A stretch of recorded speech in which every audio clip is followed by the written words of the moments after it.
आपके सामने के दांत लेबियल साउंड्स यानी कि अल्फाबेट्स बी, पी, एम जिनके फोनिक साउंड्स रिस्पेक्टिवली ब, प, होता है, वो तभी करेक्टली प्रोनाउंस कर पाएंगे आप जब सामने का ओरिएंटेशन आगे के दांतों का करेक्ट हो।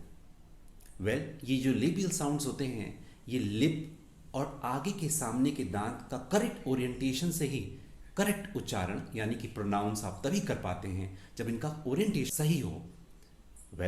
कॉम्प्रोमाइज ओरिएंटेशन के केस में यही फोनिक साउंड्स ब, प और कॉम्प्रोमाइज्ड हो जाता है।